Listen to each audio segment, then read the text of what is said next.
चित्त ही मंत्र है। मंत्र का अर्थ है जो बार बार पुनरुक्त करने से शक्ति को अर्जित करे, जिसकी पुनरुक्ति शक्ति बन जाए। जिस विचार को भी बार बार पुनरुक्त करेंगे वो धीरे धीरे आचरण बन जाएगा।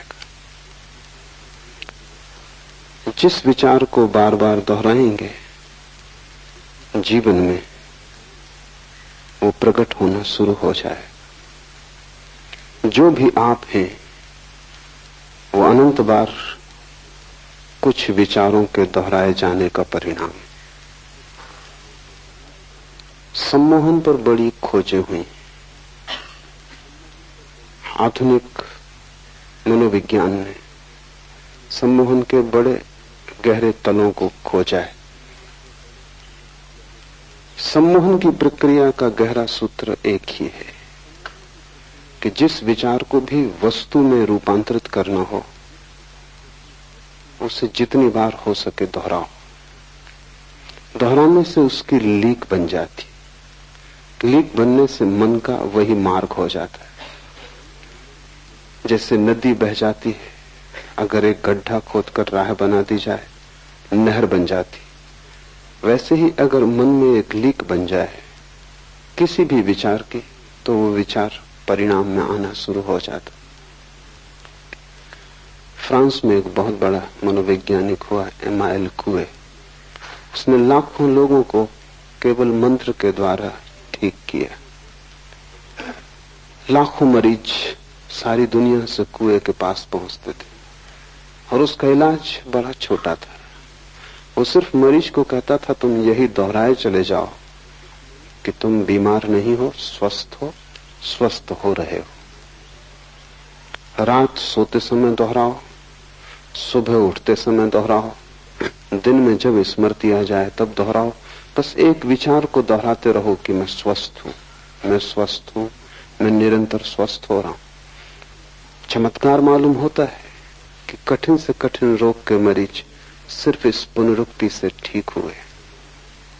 कुएं के पास सारी दुनिया से लोग पहुंचने लगे।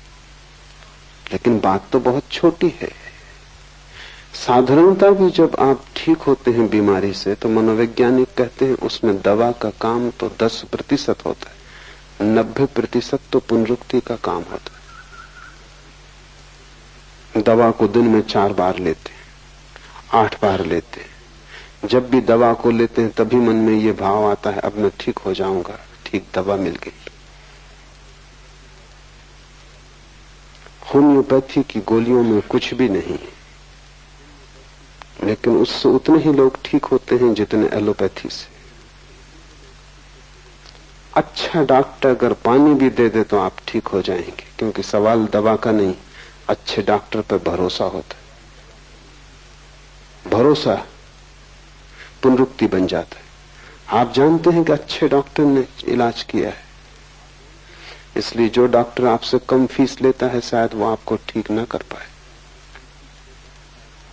जो डॉक्टर आपसे ज्यादा फीस लेता है वही आपको ठीक कर पाएगा, क्योंकि जब आप ज्यादा जेब आपकी खाली होती है तो भरोसा बढ़ता है, लगता है कि बड़ा डॉक्टर है। और आप जैसे बड़े मरीज को बड़ा डॉक्टर चाहिए। पुनरुक्ति मनोवैज्ञानिक एक प्रयोग किए हैं जिसे वो प्लेसबो कहते हैं, झूठी दवा। और बड़ी हैरानी मालूम हुई।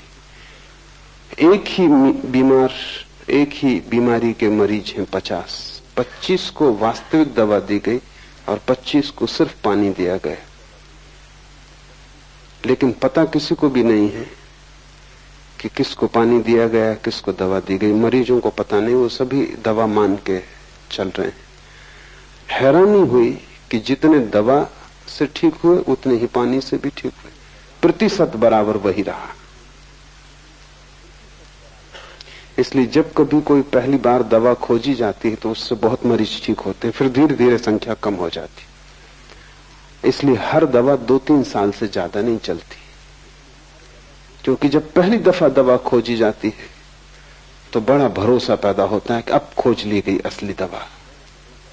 सारी दुनिया में मरीज उससे प्रभावित होते, फिर धीरे धीरे भरोसा कम होने लगता है, क्योंकि कभी कोई मरीज उससे ठीक भी नहीं होता। कभी कोई जिद्दी मरीज मिल जाता है जो सुनते नहीं दवा की न डॉक्टर की, उसके कारण दूसरे मरीजों का भरोसा भी क्षीण होने लगता है। धीरे धीरे दवा का प्रभाव खो जाता है। इसलिए हर 2 साल में नई दवाएं खोजनी पड़ती। दवाओं का भी प्रभाव विज्ञापन ठीक से किया जाए तो ही होता है। तो हर अखबार, पत्रिका, रेडियो, टेलीविजन, सब तरफ से प्रचार होना चाहिए। प्रचार ज्यादा कारगर है जितनी दवा के तत्व, उससे ज्यादा, क्योंकि वही प्रचार आपको सम्मोहित करेगा। वो प्रचार मंत्र बन जाता है। अखबार खोला और एस्प्रो, रेडियो खोला और एस्प्रो, टेलीविजन पे गए और एस्प्रो, बाजार में निकले और बोर्ड एस्प्रो, जो कुछ भी करें एस्प्रो पीछा करती। वो सिरदर्द से भी बड़ा सिरदर्द बन जाती, फिर वो सिरदर्द को हरा देती। पुनरुक्ति शक्ति पैदा करती है। मंत्र का अर्थ है किसी चीज को बार बार दोहराना। ये सूत्र कह रहा है चित्त ही मंत्र है, चित्तम मंत्र। ये कहता है और किसी मंत्र की जरूरत नहीं। अगर तुम चित्त को समझ लो तो चित्त की प्रक्रिया ही पुनरुक्ति है। तुम्हारा मन कर क्या रहा है जन्मों जन्मों से? सिर्फ दोहरा रहा है। सुबह से सांझ तक तुम करते क्या हो? रोज वही दोहराते हो जो तुमने कल किया था, जो परसों किया था। वही तुम आज कर रहे हो, वही तुम कल भी करोगे अगर न बदले। और तुम जितना वही करते जाओगे उतनी ही पुनरुक्ति प्रगाढ़ होती जाएगी और तुम झंझट में इस तरह फंस जाओगे कि बाहर आना मुश्किल हो जाएगा। लोग मेरे पास आते हैं, वो कहते हैं सिगरेट नहीं छूटती। सिगरेट मंत्र बन गई है, उन्होंने इतनी बार दोहराया है। दिन में 2 पैकेट पी रहे हैं, उसका मतलब हुआ कि 24 बार दोहरा रहे हैं कि 20 बार दोहरा रहे हैं। बार बार दोहराया है और सालों से दोहरा रहे हैं। आज अचानक छोड़ देना चाहते हैं, लेकिन जो चीज मंत्र बन गई उसको अचानक नहीं छोड़ा जा सकता। तुम छोड़ दोगे इससे क्या फर्क पड़ता है? पूरा मन मांग करेगा, पूरा शरीर उसको दोहराएगा, वो कहेगा चाहिए। उसी को तुम तलफ कहते हो। तलफ का मतलब हुआ कि जिस चीज को तुमने मंत्र बना लिया उसे अचानक छोड़ना चाहते हो, ये नहीं हो सकता। तलफ का मतलब है जो चीज मंत्र बन गई है उसको विपरीत मंत्र से तोड़ना होगा। तो रूस में पावलफ ने इस पे बहुत काम किया, और पावलफ अकेला आदमी है जिसने तलफ वाले मरीजों को ठीक करने में सफलता पाई। अगर आप सिगरेट पीने के रोगी हो गए, छोड़ना चाहते हैं और नहीं छूटती, तो पावलफ मंत्र का प्रयोग करता था। उसके मंत्र जरा तेज थे। आपको सिगरेट देगा और जैसे आप सिगरेट हाथ में लेंगे आपको बिजली का शॉक लगेगा, झंझना जाएगी पूरी तबीयत, सिगरेट हाथ से छूट जाएगी। ऐसा 7 दिन आपको पावलफ भर्ती रखेगा अपने अस्पताल में, और जब भी आप सिगरेट पिएंगे तभी बिजली का शॉक लगेगा। 7 दिन में मंत्र सिगरेट से ज्यादा गहरा हो जाए। सिगरेट का नाम ही सुन के आपको कपकपी आने लगे। पीने का रस तो दूर, एक वैराग्य का उदय हो जाएगा। पावलफ ने हजारों मरीज विपरीत मंत्र से ठीक किए। और पावलफ कहता है कि जो लोग भी आदतों से ग्रस्त हो गए हैं, जब तक उनको विपरीत आदतें न दी जाएं जो पहली आदत से ज्यादा मजबूत हो, तब तक कोई छुटकारा नहीं। तुम्हारा जीवन जैसा भी है तुम्हारे मन का ही परिणाम है, और तुम दोहराए चले जाते हो। तुम क्रोध से बाहर भी होना चाहते हो, लेकिन तुम रोज क्रोध को दोहराए चले जाते हो। जितना दोहराते हो उतना मजबूत हो रहा है। कितनी बार तुम कस्में खाते हो कि अब नहीं करूंगा, और कस्में टूट जाती हैं, और क्रोध फिर करते हो, उपद्रव और भी बढ़ गया। इससे तो बेहतर था कसम तुमने न खाई होती। क्योंकि अब ये दोहरा मंत्र हो गया। अब तुम जानते हो कि क्रोध कस्म से ज्यादा बड़ा है और ज्यादा ताकतवर है। कस्मों का कोई मूल्य नहीं है।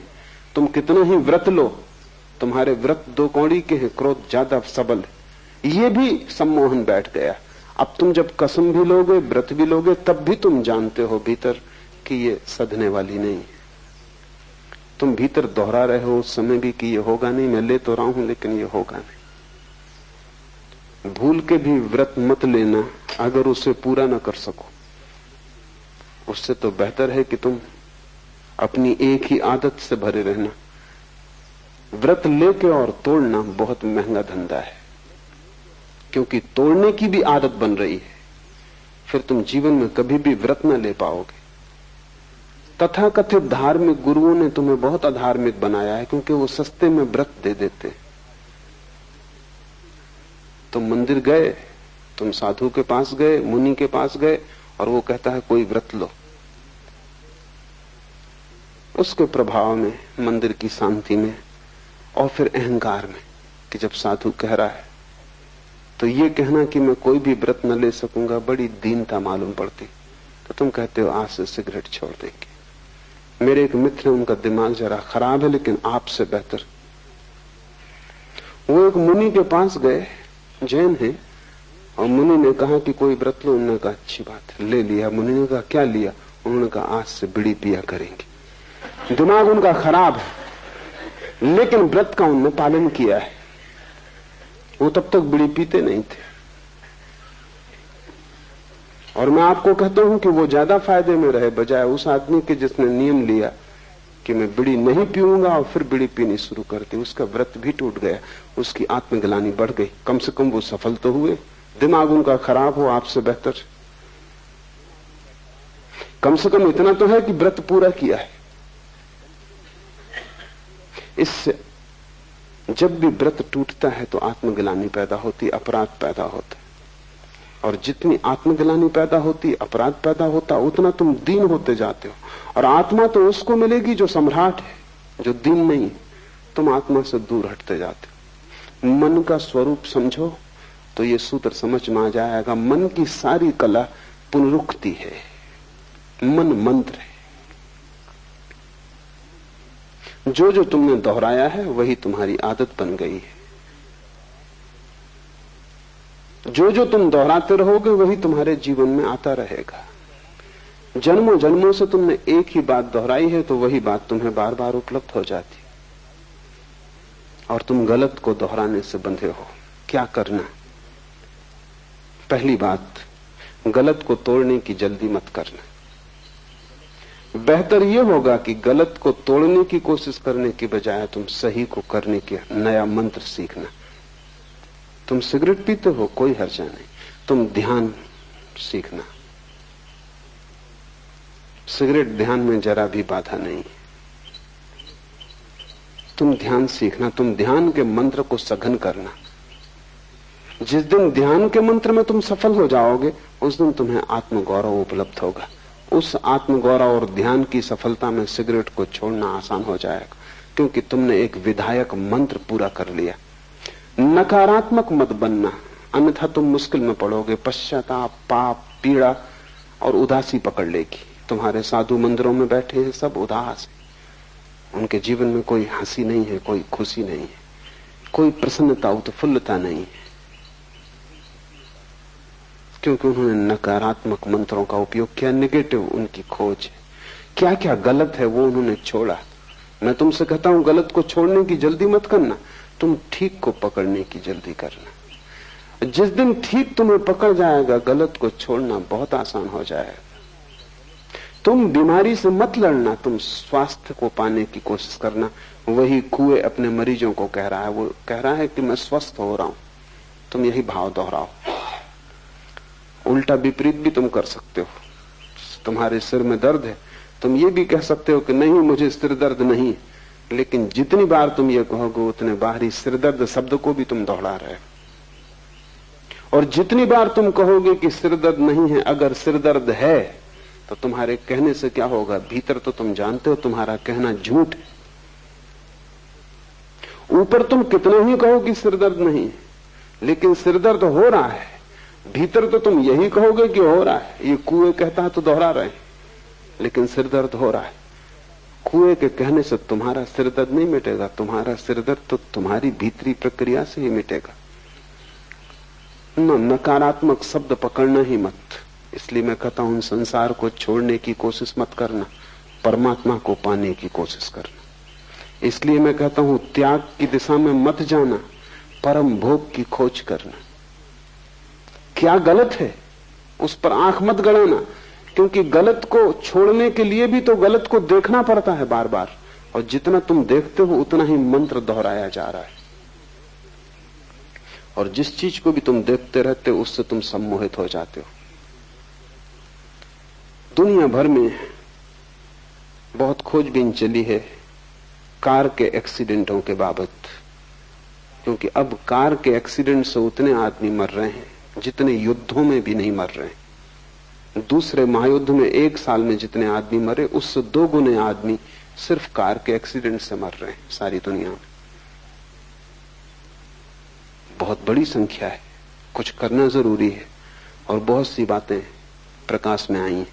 उसमें एक बात तो ये प्रकाश में आई है कि कार के एक्सीडेंट अक्सर रात 12 बजे और 3 बजे के बीच में होते हैं। 50% एक्सीडेंट दुर्घटनाएं रात 12 बजे और 3 बजे के बीच में होती, क्योंकि वो समय निद्रा का समय है और मन तंद्रा में हो जाता है, होश खो जाता है। उस होश सम्मोहन बिल्कुल आसान है और ड्राइवर सम्मोहित हो जाता है, क्योंकि कार की पुनरुक्त होती आवाज, वही आवाज बार बार दोहर रही। रास्ते पर आंख गड़ी है, वही रास्ता सैकड़ों मील तक दिखाई पड़ रहा है। और मनोवैज्ञानिक कहते हैं कि रास्तों पर बीच में जो सफेद लकीर डाली जाती उसके कारण हजारों लोग मर रहे हैं, क्योंकि उस लकीर को देखते देखते देखते देखते ड्राइवर उसको देखता रहता, सम्मोहित हो जाता है। फिर वो होश में नहीं है, वो नशे में है। 12 और 3 के बीच वैसे ही नींद का वक्त कार की एक ही सी गूंजती आवाज ऊब पैदा करती है, निद्रा लाती, मंत्र बन जाती। फिर एक ही रास्ता और रात में बेरौनक, क्योंकि न आसपास के वृक्ष दिखाई पड़ते हैं न पहाड़ दिखाई पड़ते हैं, सिर्फ रास्ता दिखाई पड़ता है। और फिर बीच में पड़ी सीधी लकीर। एक छोटा सा प्रयोग करके देखना, एक मुर्गी को टेबल पर रखना, एक सीधी लकीर खींच देना, मुर्गी की गर्दन झुका के लकीर पे लगा देना ताकि लकीर उसको दिखाई पड़ने लगे। फिर तुम छोड़ देना, मुर्गी वहीं रुकी रहेगी, फिर वो हटेगी नहीं। वो सम्मोहित हो गई, वो घंटों वैसी ही बैठी रहेगी, वो लकीर से पकड़ गई, लकीर ने उसे पकड़ लिया। मनोवैज्ञानिक कहते हैं कि ड्राइवर को लकीर पकड़ लेती बीच में, इसलिए वो कहते हैं कि रास्ते सीधे मत बनाओ, रास्ते में भेद होना चाहिए ताकि तंद्रा टूटे और एक सी पुनरुक्ति नहीं होनी चाहिए। वो ये भी सुझाव देते हैं कि कार की आवाज भी बीच बीच में थोड़ी बदले तो ठीक होगा, बदलाहट से तंद्रा टूटेगी और सैकड़ों दुर्घटनाएं कम हो जाएंगी। तुम्हारी जिंदगी की भी दुर्घटनाएं सैकड़ों कम हो सकती हैं। एक तो गलत पे तुम नजर मत बांधो, क्योंकि जिसको तुम देखोगे वो तुम्हारे भीतर प्रविष्ट होता जाता है और तुम गलत पे नजर बांधने के आदी हो। तुम्हारे भीतर जो जो बुरा है उसी पर तुम ध्यान देते हो। क्रोधी अक्सर क्रोध पर ध्यान देता है, कैसे छुटकारा पाऊं, हालांकि वो सोचता है कि मैं छुटकारा पाने के लिए ध्यान दे रहा हूं, लेकिन उसे पता नहीं कि जितना तुम क्रोध पे ध्यान दे रहे हो उतना ही क्रोध की लकीर से तुम सम्मोहित हो जाओगे। कामी काम वासना पर ध्यान लगाए रखता है। मैंने सुना है मुल्ला नसरुद्दीन बूढ़ा हो गया, 100 साल की उम्र का हो गया। पत्रकार उसके घर आए उसकी भेंट लेने, क्योंकि वो अकेला आदमी था जो उस इलाके में 100 साल का हो गया। उन्होंने कई प्रश्न पूछे, उनमें एक प्रश्न ये भी था कि तुम्हारा स्त्रियों के संबंध में क्या ख्याल है। नसरुद्दीन ने कहा, ये बात ही मत पूछो मुझसे। 3 दिन पहले ही मैंने उनके संबंध में सोचना बंद कर दिया। 100 साल का आदमी, वो भी अभी 3 दिन पहले तक उनके ही संबंध में सोच रहा था।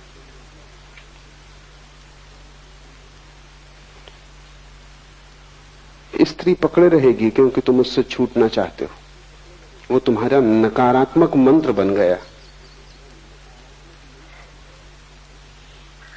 तुम जिससे छूटना चाहते हो उससे तुम छूट ना पाओगे। गलत को देखने अगर तुम लग गए तो तुम गलत पर ध्यान कर रहे हो। महावीर ने ध्यान के 4 रूप कहे, 2 गलत 2 सही। दुनिया में किसी भी आदमी ने गलत को ध्यान नहीं कहा है, महावीर ने कहा है। मनोवैज्ञानिक उनसे राजी होंगे। उन्होंने कहा गलत ध्यान भी ध्यान तो है ही, जिससे क्रोध ही ध्यान मग्न हो जाता है, क्योंकि क्रोध में सारी दुनिया मिट जाती। क्रोध में चित्त एकाग्र हो जाता है, इसलिए क्रोध में बड़ी शक्ति आ जाती है। तुमने कभी ख्याल किया, क्रोधी आदमी अपने से दुगने ताकतवर आदमी को उठा के फेंक देगा क्रोध में। होश में होता, क्रोध में होता तो 25 दफा सोचता कि इस आदमी से झंझट लेनी कि नहीं, दुगना ताकतवर है। क्रोध में आदमी बड़ी से बड़ी चट्टान सरका देता है, होश में सोच भी नहीं सकता। क्रोध में आदमी कुछ भी कर लेता, क्रोध में सारी शक्ति जग जाती। क्या होता है, बढ़ती हुई शक्ति जो सब तरफ जा रही थी एकाग्र हो जाती। जैसे किरणें सूरज की इकट्ठी हो जाएं तो आग पैदा हो जाती, ऐसा क्रोध में चित्त इकट्ठा हो जाता है, आग पैदा हो जाती। महावीर ने उसको भी ध्यान कहा है। महावीर ने कहा आर्त और रौद्र 2 गलत ध्यान है। दुख में भी आदमी ध्यान मग्न हो जाता है। कोई मर गया तब तुम रोते हो, चीखते हो, चिल्लाते हो, बस एक पर ही ध्यान अटक जाता है। गलत ध्यान से बचना, और तुम सभी गलत ध्यान में लगे हो।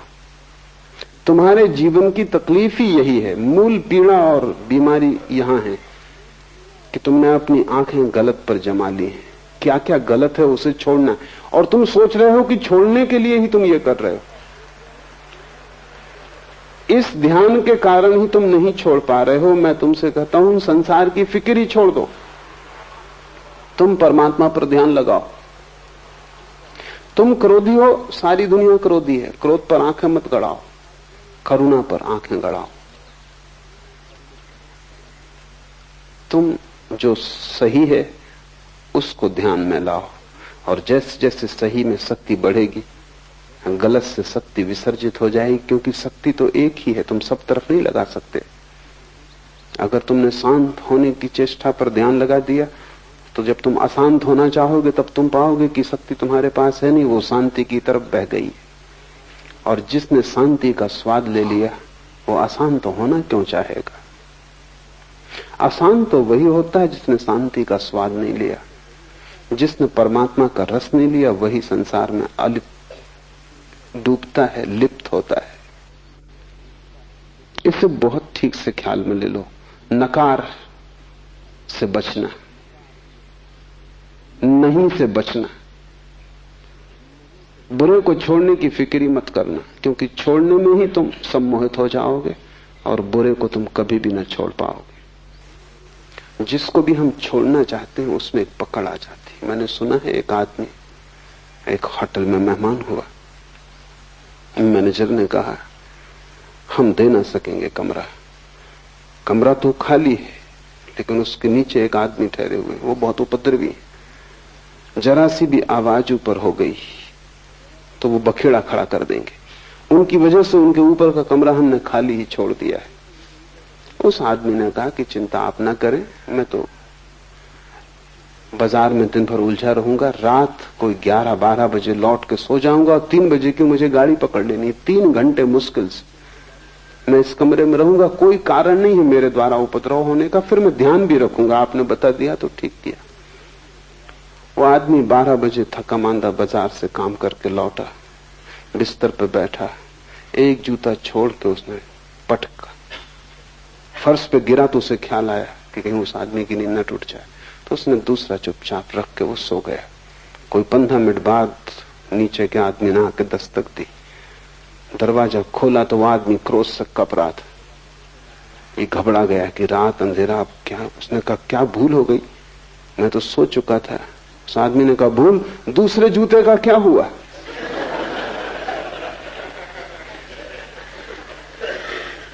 पहला गिरा, मैंने कहा आ गए, फिर दूसरे का क्या हुआ? मैं सो ही नहीं पा रहा हूं, वो दूसरा जूता सिर पर लटका हुआ है। तो पूछ लूं, पता चल जाए, निश्चिंतता हो। सबने दूसरा जूता लटका लिया, वो नकार का है। वो तुम ये छोड़ना है, ये छोड़ना है, ये बुरा है, और इतनी बुराइयां हैं कि जीवन छोटा मालूम पड़ता है, तुम छोड़ ना पाओगे। रत जगह जगह बुराई है, कोने कोने में बुराई है, सारा जीवन बुराई से भरा है। और तुम्हारे साधु संत तुम्हें सिर्फ अपराध से भरते हैं, क्योंकि वे तुमसे कहते हैं ये गलत, ये गलत, ये गलत। उनसे सही की तो तुम खबर ही ना पाओगे, क्योंकि वे कहते हैं जब तक गलत न छूटेगा तब तक सही तुम्हें मिलेगा भी कैसे। और उनकी बात तर्कयुक्त मालूम पड़ती। वो ये कह रहे हैं कि जब तक अंधेरा न जाएगा तब तक प्रकाश जलेगा कैसे। और मैं तुमसे कहता हूं कि अगर तुमने उनकी बात सुन ली तो कितनी ही तर्कयुक्त मालूम होती, तुम भटक जाओगे जन्मों जन्मों तक। उन्हीं की बात से तुम भटके हुए हो। तुम्हें शैतानों ने नहीं भटकाया है, तुम्हारे तथाकथित संतों ने भटकाया है।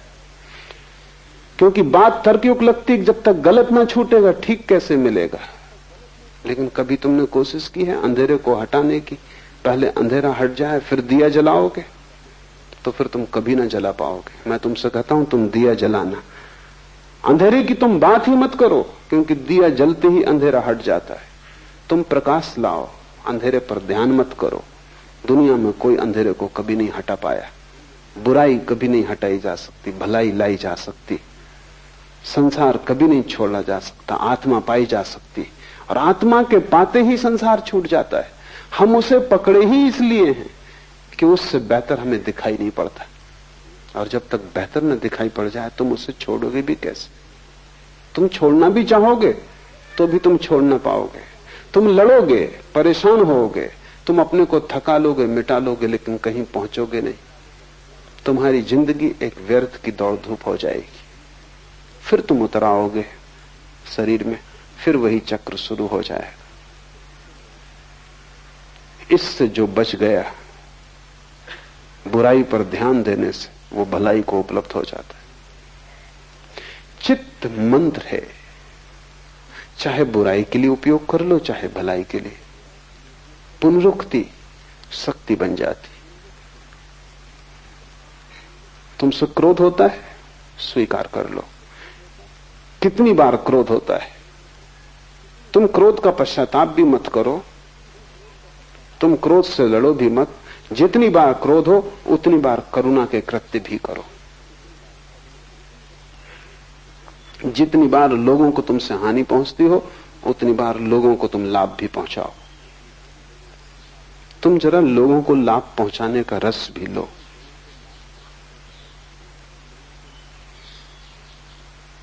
बुराई के लिए अपने को दंड मत दो, भलाई का पुरस्कार भोगो। बुराई के लिए अपने को कष्ट मत दो, थोड़ा भला करो, उसका स्वाद लो। अगर तुमसे किसी के प्रति गाली निकल गई है तो जाके किसी की प्रशंसा करो, किसी के गुण को भी गाओ। गाली का रस तुमने काफी लिया है, अब किसी के गुण ग्राहकता का रस भी लो। कांटों से मत उलझो, वो हैं, ध्यान फूलों पर दो। एक दफा कांटों से तुम उलझ गए तो फूलों तक तुम पहुंच ही ना पाओगे, कांटे बहुत हैं। और जब तक तुम पहुंचोगे तुम इतने लहूलुहान हो जाओगे कि फूल भी तुम्हें सुख न दे सकेंगे। और फूलों का भी जो स्पर्श है वो तुम्हें पुलकित ना करेगा, तुम घावों से भर गए होगे। फूल भी कष्ट देंगे, क्योंकि घाव अगर पहले से ही लगा हो तो फूल भी पीड़ा देगा। कांटों पर ध्यान मत दो, ध्यान फूल पर दो। और अगर तुम फूल के रस में डूब गए तो तुम एक दिन पाओगे कि कांटे हैं ही नहीं। क्योंकि फूल के रस में जो डूब जाए उसे कांटा भी चुभ नहीं सकता। असली सवाल फूल के रस में डूबने का है, विष में विमुक्त हो जाने का है। असली बात परमात्मा की शराब पी लेने का है, तब तुम्हें इस संसार की शराब में आकर्षित न करेंगी। अन्यथा तुम लड़ोगे उन्हीं से और उन्हीं से पराजित होगे। बुराई से जो लड़ता है वो बुराई से पराजित होता है। बुराई से लड़ने वाला मन बुराई का मंत्र बना लेता है, क्योंकि चित्त मंत्र है। चित्त की इस प्रक्रिया को समझो कि चित्त दोहराता है। तुमने कभी ख्याल किया है? एक 7 दिन अपने चित्त का निरीक्षण करो, लिखो चित्त जो जो दोहराता है, और तुम पाओगे एक वर्तुलाकार चित्त का भ्रमण है। अगर तुम ठीक से निरीक्षण करोगे तो तुम पाओगे जैसे रात आती है, दिन आता है, सुबह होती, सांझ होती, ऐसे ही चित्त में क्रोध का बंधा हुआ समय, प्रेम का बंधा हुआ समय, काम वासना का बंधा हुआ समय, लोभ का बंधा हुआ समय। ठीक उसी समय पर लोभ तुम्हें पकड़ता है जैसे भूख पकड़ती, लेकिन तुमने कभी निरीक्षण नहीं किया। अन्यथा तुम अपना 28 दिन का कैलेंडर बना सकते हो और तुम लिख सकते हो कि सोमवार की सुबह मुझसे सावधान। पत्नी बच्चे घर में जान सकते हैं कि सोमवार की सुबह पिताजी से जरा दूर रहना। और इसका उपयोग हो सकता है, क्योंकि तुम सोमवार की सुबह अगर ठीक से निरीक्षण तुमने किया कुछ दिनों तक, तो तुम पकड़ लोगे वे बिंदु जहां वर्तुल की तरह तुम्हारा मन घूमता है। शरीर ही वर्तुलाकार नहीं है, मन भी वर्तुलाकार है। इस जगत में सभी गतियां वर्तुलाकार हैं, सर्कुलर है। चांद तारे गोल घूमते हैं, जमीन गोल घूमती है, सब चीजें गोल घूमती हैं, मौसम गोल घूमते हैं। तुम्हारे मन की ऋतुआं भी गोल घूमती हैं। जिससे स्त्रियों को मासिक धर्म होता है, ठीक 28 दिन में वर्तुल पूरा होता है। अभी मनोवैज्ञानिक कहते हैं कि पुरुषों के भीतर भी वैसी ही रासायनिक प्रक्रिया होती है 28 दिन में जैसा स्त्रियों की, क्योंकि शरीर कुछ बहुत भिन्न नहीं है। तुमने ख्याल किया कि स्त्रियों को जब मासिक धर्म होता है वो ज्यादा चिड़चिड़ी, ज्यादा झगड़ेल, क्रोधी, उदास, परेशान, बेचैन हो जाती। हिंदू बहुत होशियार थे, वो उनको 3-4 दिन के लिए कमरों में अलग ही बंद कर देते थे, क्योंकि उस समय उनसे कुछ आशा करनी ठीक नहीं। उनके शरीर में इतनी रासायनिक प्रक्रिया हो रही कि उस रासायनिक प्रक्रिया में होश रखना उन्हें मुश्किल होगा, वो बेहोश हो जाएंगे। लेकिन ठीक 28 दिन पर हर पुरुष को भी ऐसा ही होता है। पुरुष का भी मासिक धर्म है। बाहर रक्तस्राव नहीं होता, लेकिन भीतर रस ग्रंथियों में रक्तस्राव होता है, इसलिए दिखाई नहीं पड़ता। लेकिन हर 28वें दिन पर तुम भी उदास, बेचैन, परेशान हो जाते हो। तुम थोड़ा निरीक्षण करो, तब तुम पाओगे कि तुम्हारे मन का एक वर्तुल है जो 28 दिन में पूरा होता है, 4 सप्ताह में पूरा होता है। और उस वर्तुल में तुम धीरे धीरे निरीक्षण की प्रक्रिया को प्रगाढ़ करोगे तो ठीक ठीक बिंदु खोज लोगे कब क्या होता है। तब तुम बड़े हैरान होगे। तब तुम पाओगे कि तुम क्रोधित किसी और के कारण नहीं होते, क्रोधित तुम्हारे भीतरी कारणों से होते हो, दूसरा तो सिर्फ बहाना है। तब तुम दूसरे पर जिम्मेवारी भी न डालोगे। तब तुम क्रोधित होगे तो दूसरे से क्षमा मांगोगे कि मुझे माफ करना, अभी मेरी दशा, मौसम ठीक नहीं। और ये संयोग की बात है कि तुम सामने पड़ गए, कोई दूसरा पड़ता तो उस पे ये उपद्रव होता।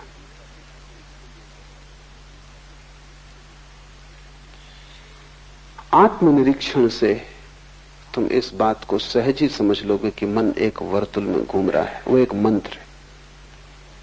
और अगर तुम इसे न समझे तो तुम उस वर्तुल में भटकते ही रहोगे। इसलिए हिंदुओं ने संसार को चक्र कहा है कि वो घूमता है और तुम वही वही कर रहे हो बार बार। और तुम ये भी मत सोचना कि तुम कुछ नया कर रहे हो, सभी लोग वही कर रहे हैं। जब पहली दफा तुम प्रेम में पड़ते हो तो तुम सोचते हो संसार में शायद ऐसा अनूठा घटना कभी घटी नहीं, रोज घट रही है। वही सारे लोग करते रहे, वही पशु पक्षी कर रहे हैं, पौधे कर रहे हैं, आदमी कर रहा है। कुछ प्रेम तुम्हें घट गया है ऐसा नहीं, सभी को वैसा ही घटा है। क्रोध भी सभी को वैसा ही घटा है। इस वर्तुल के बाहर सिर्फ एक चीज है, वो ध्यान है, जो अपने आप नहीं घटती। बाकी सब अपने आप घटेगा, तुम्हें कुछ करने की जरूरत नहीं। तुम चक्के पे बैठे पर रहो, चक्का अपने आप घूम रहा है, तुम उसमें बंधे हुए घूमते रहोगे। सिर्फ एक घटना है जो इस वर्तुल के बाहर है, कि तुम छलांग लगा के चक्र के बाहर निकल जाओ, वो ध्यान है। वो अपने आप नहीं घटता है, वो कभी किसी बुद्ध को घटता है। पश्चिम के बहुत बड़े ऐतिहासिक एर्नाल्ड टायनबी ने हिसाब लगाया है कि अब तक केवल 6 आदमी इस चक्र के बाहर हुए पूरे मनुष्य जाति के इतिहास में। 6 न हुए हों, 60 हुए हों, संख्या कुछ बहुत बड़ी नहीं। वो एक अनहोनी घटना है। न तो प्रेम, न क्रोध, न लोभ, ये सामान्य घटनाएं हैं, सभी को घट रही हैं, जानवरों को घट रही हैं। इससे तुम आदमी नहीं हो। तुम्हारे जीवन में आदमी होने का सूत्र तो उसी दिन घटेगा जिस दिन तुम इस चित्त के मंत्र के बाहर हो जाओ, चित्त के वर्तुलाकार भ्रमण के बाहर हो जाओ। ये चित्त का चक्र टूट जाए और तुम इसके बाहर हो जाओ। वो ध्यान है। ध्यान वर्तुलाकार नहीं है। ध्यान एक स्थिति है, मन एक गति है। ध्यान ठहराव का नाम है, मन भटकाव का नाम। और भटकाव भी कुछ नई जगहों पर नहीं, वही जगह फिर वही जगह फिर कोल्हू के बैल की तरह तुम घूम रहे हो। सचेत होकर देखोगे तो समझ में आ जाएगा, ये कोई सिद्धांत नहीं है, ये तथ्य है। ये कोई दर्शन शास्त्र का सिद्धांत नहीं है। तुम्हारे मन का वर्तुलाकार भ्रमण, तुम्हारे मन का मंत्र की भांति होना, ये तुम्हारे जीवन का तथ्य है। जिन्होंने जीवन को समझने की कोशिश की है, उन्होंने इसका आविष्कार किया है। ये कोई विचार से निर्णित सिद्धांत नहीं है, अनुभव से पाया गया तथ्य है। तुम भी इसे अनुभव से पा सकते हो। मैं कहता हूं इसलिए मानने की जरूरत नहीं, शिव कहें इसलिए मानने की कोई जरूरत नहीं। तुम्हारे पास आंखें हैं, आंख बंद करके मन को जरा कुछ दिनों तक देखते रहो, तब तुम हैरान हो जाओगे। तब तुम पाओगे कि तुम इस चाक से बंधे हो और सारी प्रकृति इसी चाक से बंधी है। तुम्हारी मनुष्यता की घोषणा इसमें नहीं, तुम्हारी गरिमा इसमें नहीं, तुम्हारी गरिमा इसके बाहर उतर जाने में। उसी क्षण तुम बुद्धत्व को उपलब्ध हो जाते हो या शिवत्व को उपलब्ध हो जाते हो। चित्त मंत्र है, पुनरुक्ति चित्त का स्वभाव है, रिपीटिशन। इसलिए चित्त के जगत में कभी कोई नई चीज नहीं घटती। चित्त के जगत में कभी भी कोई मौलिक तत्व नहीं घटता। वहां सब बासा और पुराना है, सब उच्छिष्ट। तुम उसी की उगाली करते हो। भैंस को देखा है, उगाली करते, भोजन कर लेती, फिर उसको निकाल के मुंह में उगाली करती रहती। चित्त उगाली कर रहा है। तुम जो भी ले लेते हो भोजन की तरह चित्त में, फिर चित्त उसकी उगाली करता रहता है। पढ़ो एक किताब, फिर चित्त में वो चलने लगेगी। मुझे सुन के जाओगे, फिर 24 घंटे वो चित्त में चलने लगेगा। एक चक्र शुरू हो गया। चित्त फिर उसे चबाएगा, पचाएगा, पुनरुक्त करेगा। लेकिन चित्त में नया कभी नहीं घटता। ओरिजिनल मौलिक चित्त में कभी नहीं घटता। और आत्मा मौलिक तत्व है। परमात्मा परम मौलिकता है, वो नवीनता है। उससे ज्यादा ताजा और कुछ भी नहीं। चित्त से वो उपलब्ध न होगा। चित्त के मंत्र को तोड़ना पड़ेगा। ये सूत्र ठीक से समझना। चित्त ही मंत्र है और प्रयत्न साधक है दूसरा सूत्र। प्रयत्न का अर्थ है इस चित्त के चक्र के बाहर निकलने की चेष्टा। जो निकल गया वो सिद्ध है, जो निकलने की चेष्टा कर रहा है वो साधक है। और महत प्रयत्न करना होगा तभी तुम निकल पाओगे। उतना ही प्रयत्न करना होगा जितना चित्त को बांधने में तुमने किया है। लेकिन बड़ी कठिनाई यह है कि उसी चित्त से तुम देखते हो, इसलिए तुम जो देखते हो चित्त उसे अपने ही रंग में रंग देता है। ये बड़ी कठिनाई। मैं तुमसे बोल रहा हूं, तुम सुन रहे हो लेकिन तुम नहीं सुन रहे, तुम्हारा चित्त बीच में खड़ा है। मैं जो भी कहूंगा चित्त अपना रंग उस पर फेंकेगा और उसको अपने अनुकूल बदल लेगा, उसका अर्थ बदल जाएगा। मुल्ला नसरुद्दीन शराब पिए एक बस में सवार हुआ। एक बूढ़ी औरत जिसके बाल सब सफेद हो गए, उसे बड़ी दया आई। मुल्ला अभी जवान था, मुंह से शराब की बदबू आ रही। तो उस बूढ़ी औरत ने उससे कहा, बेटे तुम्हें होश है या नहीं? तुम सीधी नरक की यात्रा पे जा रहे हो। मुल्ला उछक के खड़ा हो गया। उसने कहा, रोको भाई, मैं गलत बस में सवार हो गए।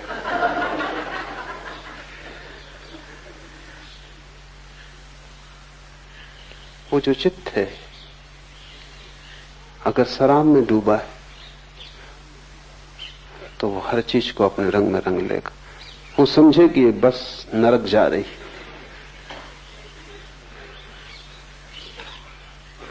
तुम्हारा चित्त 24 घंटे यही कर रहा है।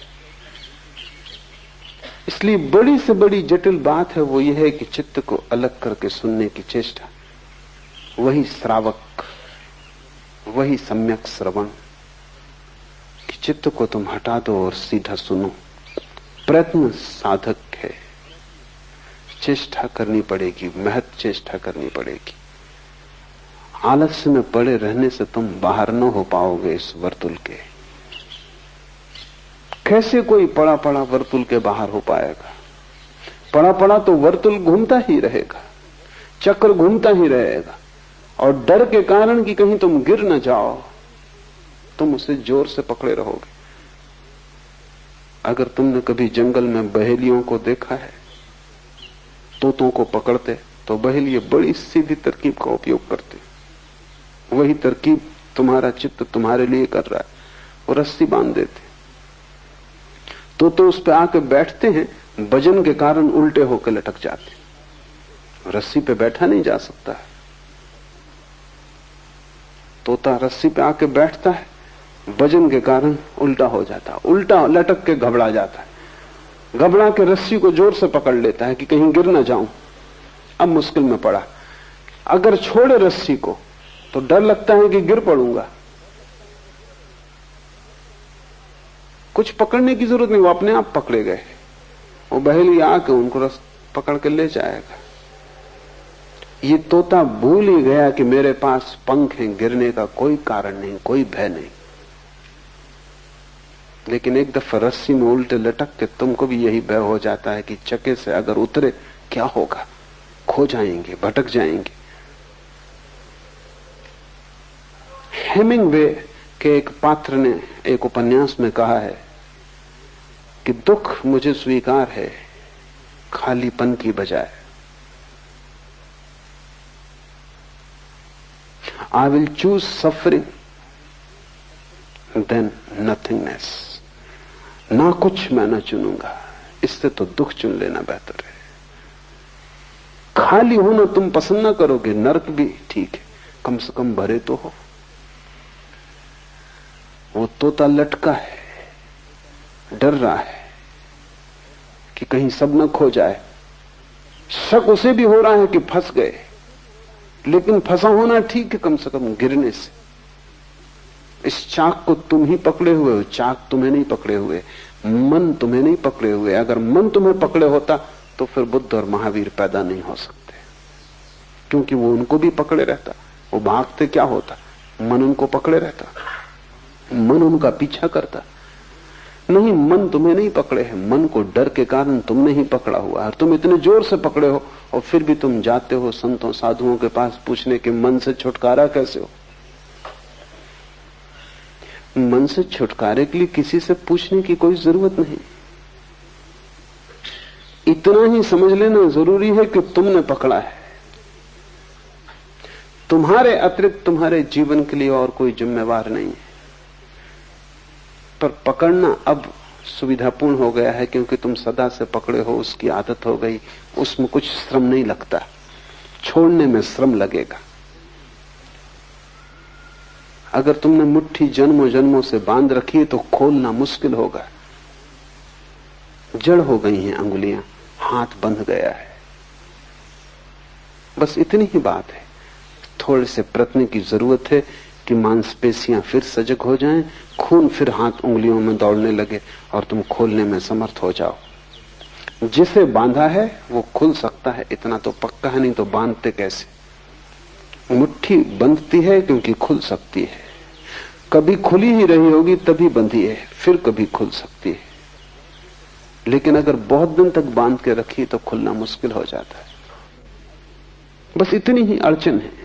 प्रयत्न की इसलिए जरूरत है। प्रयत्न का अर्थ है चित्त को छोड़ने के लिए श्रम करना होगा, और चित्त बार बार तुम्हें समझाएगा कि क्या कर रहे हो, क्या पागलपन कर रहे हो, क्योंकि तुमने छोड़ा कि चित्त मरा।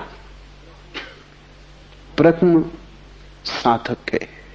तुम जब तक साधक न होगे तब तक तुम प्रयत्न ना करो। प्रयत्न तुम थोड़ा बहुत करते भी हो, लेकिन वो हमेशा आधा आधा है, और आधे मन से किए गए प्रयत्न का कोई अर्थ नहीं। वो ऐसा है जैसे एक हाथ से चाक को पकड़े हैं और दूसरे से छोड़ा, फिर इससे पकड़ा और दूसरे से छोड़ा, उससे कुछ हल ना होगा। नहीं, आधे आधे से कोई प्रयोजन नहीं। एक व्यापारी अपनी पत्नी को सांझ कहा कि एक बड़ा ग्राहक आ रहा है, लाखों रुपए का सौदा होना है, तो मैं जाता हूं। ताजमहल में भोजन पर निमंत्रण दिया है। वो गया, रात आधी रात पिए खाए पिए लौटा। पत्नी ने कहा कुछ हुआ? उसने कहा 50-50, आधा आधा। पत्नी ने कहा चलो कुछ तो हुआ। फिर पत्नी ने सोचा कि मतलब क्या है आधे आधे का, तो उसने पूछा जब वो सोने ही जा रहा था पति की 50-50 का मतलब, तो उसने कहा मैं तो पहुंचा, वो ग्राहक नहीं आया।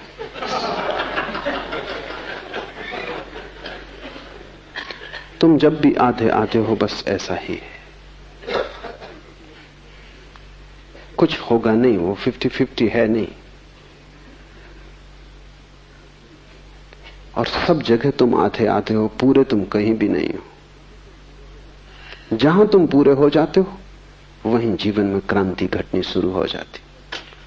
तब तुम उबलते हो, तब तुम 100 डिग्री पर वाष्पीभूत होते हो, तब पानी भाप बनता है। तब तुम नीचे की तरफ नहीं बहते जैसा पानी बहता है, तब तुम भाप की तरह ऊपर उठते हो। तब तुम्हारी दिशा अधोगामी नहीं रह जाती, ऊर्ध्वगामी हो जाती। प्रयत्न साधक है, तुम्हें आलस से छोड़ना पड़े। मेरे पास लोग आते हैं, वो कहते हैं कि सुबह का ध्यान जरा मुश्किल, 6 बजे आने में कठिनाई होती। तुम समझ ही नहीं रहे कि तुम क्या कह रहे हो। अगर तुम्हें 6 बजे उठने में कठिनाई हो रही है तो तुम्हें मन के बाहर जागने में तो भयंकर कष्ट होगा। अगर 6 बजे उठने में तुम्हें इतनी मुश्किल मालूम पड़ रही है तो जीवन के चाक से छलांग तुम कैसे लगाओगे। ये छोटी सी आदत कि तुम 6 बजे नहीं उठते रहे हो, बस 2-4 दिन आलस्य पकड़ेगा, पर आलस्य को तुम जीतने देते हो और आलस्य की कीमत पर ध्यान को खोने को तुम तैयार हो, तो ध्यान का तुम्हारे मन में कोई मूल्य ही नहीं है। अगर मूल्य होता तो ये सवाल तुम उठाते ना। कोई आता है, वो कहता है कि 4 ध्यान में तो थकान हो जाती, अगर 2 छोड़ दें। तुम 4 ही छोड़ सकते हो, क्योंकि 4 में थकान होती, 2 में आधी होगी, लेकिन होगी तो। और मैं जानता हूं कि अगर मैं तुम्हारे मन को सुविधा दूं कि 2 छोड़ दो, कल तुम आओगे कि 1 ही करें, तो क्योंकि वही मन, 2 में भी तुम थकोगे तो ही। अगर तुम उस सूत्र को बांध कर चलते हो तो तुम आज नहीं कल आलस में डूबना ही पसंद करोगे, क्योंकि कुछ भी करने में श्रम तो होगा। ध्यान रहे, जीवन श्रम है, मृत्यु विश्राम है। तो अगर मरना हो तब कुछ करने की जरूरत नहीं, अगर जीना हो तो कुछ करना पड़ेगा। और अगर विराट जीना हो तो विराट उद्यम करना होगा। अगर परमात्मा को पाना हो तो ऐसा छोटा छोटा प्रयास काम नहीं करेगा, तुम्हारा पूरा जीवन ही प्रयास बन जाए। तुम रत्ती रत्ती दांव पर लगा दो अपने को, कुछ भी तुमने बचाया तो तुम चूक जाओगे। यहां पूरा ही दांव लगेगा तो ही तुम बच सकते हो। इसलिए थोड़े से लोग उपलब्ध हो पाते हैं, कोई कारण नहीं सिवाय आलस्य के। तुम ध्यान भी करते हो तो तुम ऐसे करते हो कहीं पैर में चोट ना लग जाए, कि कहीं किसी का धक्का ना लग जाए, कि ऐसा करें कि थक भी ना जाएं। तुम कर ही क्यों रहे हो? तुमसे कहा किसने? लेकिन तुम साफ भी नहीं हो, तुम ऐसे धुंधलके में जीते हो जहां सब अंधेरा अंधेरा है। तुम्हें यह भी पक्का नहीं कि तुम यहां आ कैसे गए, कैसे चले आए। तुम कोई आ रहा था, तुम साथ आ गए, कि सोचा चलो देखें, कि चलो देखें दूसरे क्या कर रहे हैं। तुम ऐसे ही धक्के खा रहे हो और ऐसा अनंत जन्मों से चल रहा है, लेकिन धक्कों से कोई मंजिल पे नहीं पहुंचता। मंजिल कोई संयोग नहीं है कि तुम किसी भी भांति पहुंच जाओगे। मंजिल एक गंतव्यपूर्ण यात्रा है। मंजिल एक दिशा की तरफ सारे जीवन की धारा को लेकर चलने का श्रम। मंजिल एक संकल्प है। संकल्प करते ही तुम्हारा मन एक धारा में आ जाता है, शक्ति इकट्ठी हो जाती, तो ऊर्जा तुम में महान है। तुम जितना सोचते हो कि इतनी कम शक्ति है कि इतने जल्दी थक जाओगे, वो तुम गलती में हो। मनुष्य के शरीर में शक्ति के, ऊर्जा के 3 तल हैं। एक तल ऊपर का है जो रोजमर्रा काम के लिए, जैसे तुम जेब खर्च के लिए खीसे में कुछ रुपए डाल रखते हो, वो तुम्हारी पूरी संपदा नहीं। वो जेब खर्च के लिए है कि बाजार गए कुछ सामान वगैरह लाना, कुछ रुपए।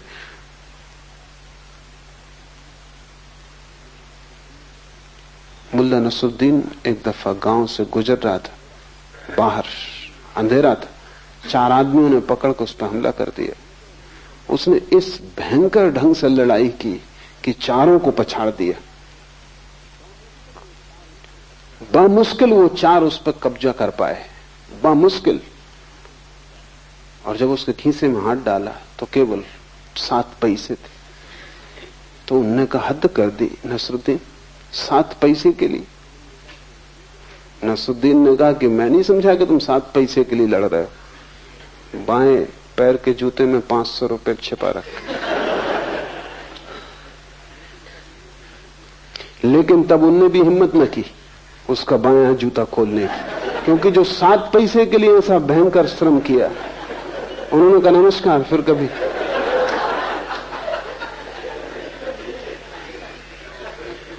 वो जो तुम्हारी रोजमर्रा की ऊर्जा है वो 7 पैसे से ज्यादा नहीं है। वो रोज काम के लिए है, उठना बैठना, भोजन करना, पचाना, सोना, कामधाम, ऊपर का अंग है, खीसे में पड़े हुए पैसे। जब तुम ध्यान शुरू करते हो वो चुक जाती, जल्दी चुक जाती, क्योंकि ध्यान उसने कभी किया नहीं, वो एक नया क्रम शुरू हो गया।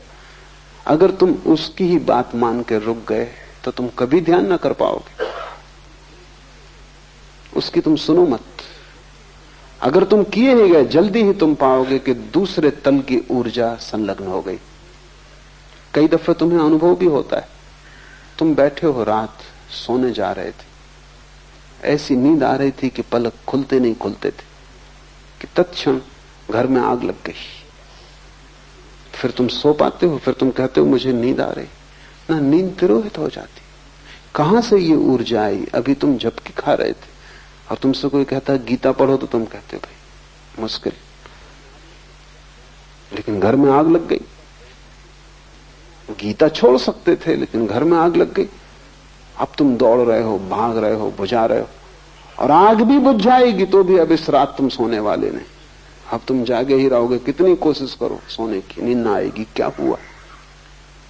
दूसरा तल जो रोजमर्रा शक्ति का नहीं है, संरक्षित तल टूट गया। उसके टूट जाने के कारण तुम इतनी ऊर्जा से भर गए हो कि सब नींद खो गई। अगर तुमने ध्यान का प्रयोग जारी रखा, तुम थके ना, जल्दी ही दूसरी ऊर्जा उपलब्ध होगी। उसके उपलब्ध होते ही तुम पाओगे कि कितना ही ध्यान करो थकने वाला नहीं है, कुछ भीतर खर्च होने वाला नहीं। ये भी दूसरा तल है, एक तीसरा तल है। ये दूसरा तुम्हारा खजाना है, ये भी चुक सकता है, इतनी आसानी से नहीं जितनी आसानी से पहला तल चुकता है। ये भी एक दिन चुकेगा। महत उपाय तुम करते रहोगे ध्यान के, तो एक दिन ये भी चुकेगा, और तब तीसरा तल टूटता है। वो तल तुम्हारा नहीं, वो परमात्मा का है, वो कभी भी नहीं चुकता। लेकिन अगर तुमने आलस्य किया तो तुम दूसरे तल पे ही नहीं पहुंचोगे, तीसरे पर पहुंचने का तो कोई सवाल नहीं। परमात्मा परम ऊर्जा है, तुम्हारे भीतर ही छुपा है। पहला तल तुम्हारे मन का, दूसरा तल तुम्हारी आत्मा का, तीसरा तल परमात्मा का। मन को चुकाओ तो आत्मा की ऊर्जा उपलब्ध होगी, आत्मा को भी चुका दो तो परमात्मा की ऊर्जा उपलब्ध होगी, जो शाश्वत, जिसके फिर चुकने का कोई उपाय नहीं। फिर तुम विराट के साथ एक हो गए। इसलिए शिव कहते हैं प्रयत्न साधका। प्रयत्न सतत गहरा और गहरा प्रयत्न साधक है। उस समय तक प्रयत्न करते जाना है जब तक कि तीसरा तल न टूट जाए, तुम उस परम ऊर्जा को न उपलब्ध हो जाओ, फिर तुम सिद्ध हो, फिर विश्राम किया जा सकता है। उसके पूर्व विश्राम आत्मघात है। तीसरा सूत्र है गुरु उपाय।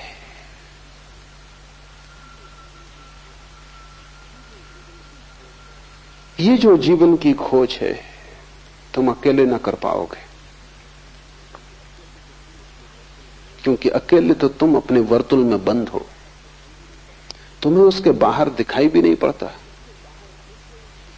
उसके बाहर कुछ है इसकी खबर भी तुम्हें नहीं है। तुम जो हो अपनी खोल में बंद, तुम समझते हो यही जीवन है। यह खबर तुम्हें बाहर से किसी को देनी पड़ेगी जिसने इससे विराट जीवन को जाना हो। तुम अपने घर में कैद हो, तुम्हें पता भी नहीं कि घर के बाहर खुला आकाश, चांद तारे। ये तो कोई जो चांद तारों को देख कर आया हो और तुम्हें घर में दस्तक दे और कहे कि बाहर आओ, कब तक भीतर बैठे रहोगे? पहले तो तुम यही पूछोगे कि बाहर जैसी कोई चीज भी है। यही तो लोग पूछते हैं कि परमात्मा जैसी कोई चीज है, आत्मा जैसी कोई चीज है, और तुम चाहते हो कि सिद्ध कर दे कोई घर के भीतर बैठे हुए कि आकाश है। कैसे सिद्ध करेगा? घर के भीतर बैठे आकाश है, ये कैसे सिद्ध किया जा सकता? तुम्हें चलना पड़ेगा साथ। वो जो कह रहा है कि आकाश है, उसके पीछे तुम्हें 2-4 कदम उठाने पड़ेंगे, क्योंकि आकाश दिखाया जा सकता है, सिद्ध नहीं किया जा सकता। सिद्ध करने का कोई उपाय नहीं। और अगर कोई आकाश को सिद्ध करना चाहेगा घर के छप्पर के भीतर, तो तुम उसको हरा सकते हो, क्योंकि तुम कहोगे कहां की बातें कर रहे हो, छप्पर है, यहां तो कुछ दिखाई नहीं पड़ता, दीवालें हैं, क्या प्रमाण है कि बाहर कुछ है? तुम थोड़ा सा आकाश भीतर लाके मुझे दिखा दो, तो आकाश कोई वस्तु तो नहीं कि भीतर लाई जा सके, कि आकाश का काट के एक टुकड़ा हम भीतर ले आए, तुम्हें दिखा दें नमूना, ताकि फिर तुम बाहर जा सको।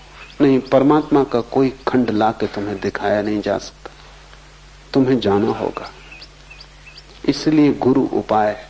गुरु का केवल इतना ही अर्थ है जिससे अनुभव हुआ हो, जिसने जाना हो, जो कारागृह से छूट गया हो, वही तुम्हें खबर दे सकता है कि तुम कारागृह में हो, और वही तुम्हें खबर दे सकता है कि छूटने का उपाय है, और वही तुम्हें रास्ता बता सकता है कि आओ मेरे पीछे, इस कारागृह में भी द्वार हैं जहां से बाहर निकला जा सकता है। इस कारागृह में भी ऐसे द्वार हैं जहां के संतरी सोए हुए हैं। इस कारागृह में ऐसे भी द्वार हैं जहां के संतरी बड़े सजग हैं। अगर तुमने वहां से निकलने की कोशिश की तो तुम और मुसीबत में पड़ जाओगे। अभी कम से कम कारागृह में तुम मुक्त हो। अगर तुमने वहां से निकलने की कोशिश की जहां संतरी सजग है, जहां मुख्य द्वार है, तो तुम कालकोठरी में डाल दिए जाओगे, तो कारागृह और छोटा हो जाएगा। और ध्यान रहे, नकार से निकलने की कोशिश में तुम कालकोठरी में गिर जाओगे। अगर तुम लड़े बुराई से तो तुम और भी बुराई में फेंक दिए जाओगे।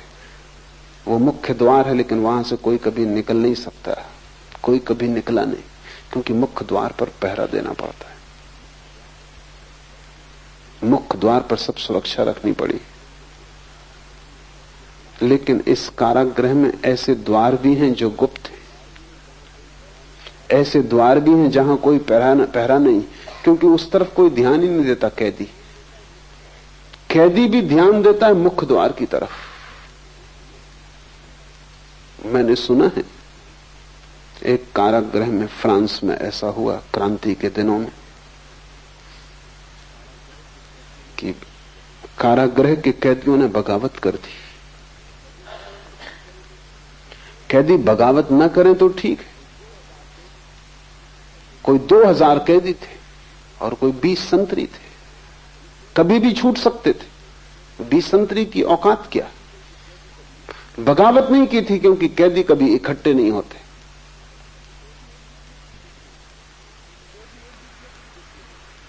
कैदी एक दूसरे के भी दुश्मन होते हैं। साथ होने के लिए इतनी भी सरलता नहीं होती। मित्रता बनाने का उपाय नहीं होता, एक दूसरे के शत्रु होते। इसलिए 20 संतरी काफी थे। फिर बगावत कर दी, कैदी इकट्ठे हो गए। उन्होंने बगावत कर दी तो जो प्रधान जेलर था वो घबराया। उसने कहा क्या करें? उसने पहला काम ये किया कि संतरियों से कहा कि मुख्य द्वार की फिक्र छोड़ दो, तुम जाके छोटी खिड़कियों और दरवाजों पर खड़े हो जाओ। संतरियों ने कहा भी कि यह निर्णय बड़ा गलत है।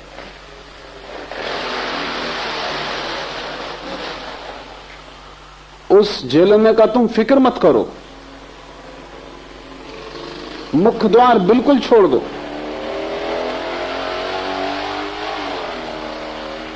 मुख्य द्वार खाली छोड़ दिया गया, वहां एक भी संतरी न था।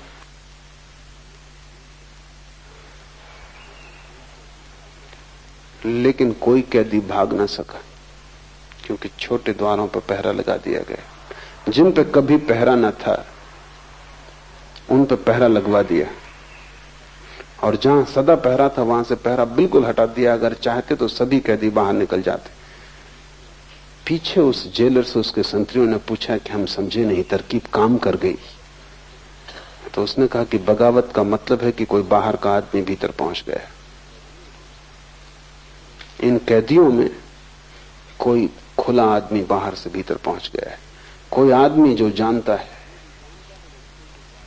और जो भी जानता है वो छोटे द्वारों से निकलने की चेष्टा करवाएगा। जो नहीं जानता वो हमेशा मुख्य द्वार से निकलने की कोशिश करेगा। तो कल तक हम मुख्य द्वार पर पहरा दे रहे थे क्योंकि अज्ञानी थे भीतर, लगता है कोई गुरु पहुंच गए।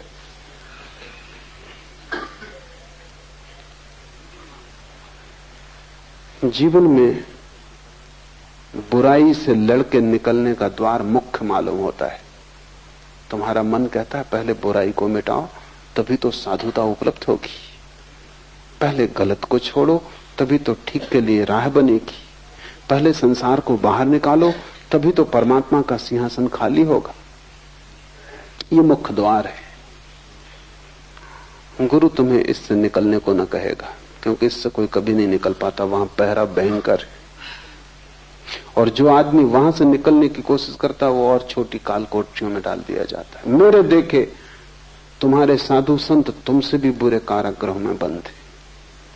तुम्हारे पास आंखें नहीं है इसलिए तुम्हें दिखाई नहीं पड़ता। ग्रस्त तो परेशान है ही, तुम्हारे साधु तुमसे भी बुरी तरह परेशान है। तुम्हारे पास कम से कम छोटा आंगन भी है जिसमें तुम थोड़ी स्वतंत्रता अनुभव करते हो, उनका आंगन भी छिन गया है। वो जेल के भीतर है लेकिन जेल के भीतर जो स्वतंत्रता साधारण कैदी को मिलती है वो भी उनको नहीं है। वो 24 घंटे कालकोठरी में बंद है। मेरे पास साधु सन्यासी आते हैं, उनका मन बिल्कुल ही रुग्ण और विक्षिप्त है। एक जैन मुनि ने मुझे कहा कि 60 साल का हो गया हूं, 40 साल से मुनि हूं, लेकिन निरंतर मन में यह शक बना रहता है कि मैंने कहीं भूल तो नहीं की, कहीं ऐसा तो नहीं है कि साधारण संसारी आनंद भोग रहा है और मैं नाहक कष्ट पा रहा हूं। ये संदेह उठना बुद्धिमान आदमी के लिए स्वाभाविक है। ये आदमी ना समझ नहीं है, ये आदमी समझदार है। ये संदेह उठना स्वाभाविक है, क्योंकि इसको दिखाई पड़ रहा, पाया तो मैंने कुछ भी नहीं। ये 40 साल क्रोध, काम, लोभ इससे ही लड़ने में बीत गए, मिला तो कुछ भी नहीं। और क्रोध मिट गया हो ऐसा भी नहीं, सिर्फ छिप गया है। तो दूसरों से तुम छिपा सकते हो, खुद से कैसे छिपाओगे? खुद तो तुम्हें पता है, दबा के बैठे हो, सज्जन मालूम पड़ते हो, अपराध नहीं करते हो, लेकिन अपराधी भीतर मौजूद है और कभी भी कर सकता है, किसी भी क्षण मौका मिल जाए तो करेगा। एक कारागृह और छोटा हो गया है, थोड़ी बाहर स्वतंत्रता थी घूमने की, वो भी छिन गई है, कालकोठरी है। प्रमुख द्वार से जो निकलने की कोशिश में करेगा वो और भी बंध जाएगा। लेकिन गुप्त द्वार है, पर गुप्त द्वार गुरु बता सकता है। चाबियां हैं जिनसे गुप्त द्वार खुल जाते हैं। जो बाहर जा चुका है वही तुम्हें बाहर ले जा सकता है। शास्त्र तुम्हें साथ दे सकते हैं कि तुम कारागृह में ही पढ़ते रहो, लेकिन तुम्हें बाहर नहीं ले जा सकते, क्योंकि शास्त्रों का अर्थ कौन करेगा? तुम ही करोगे। शास्त्रों को समझेगा कौन? तुम ही समझोगे। तुम अपने हिसाब से समझोगे।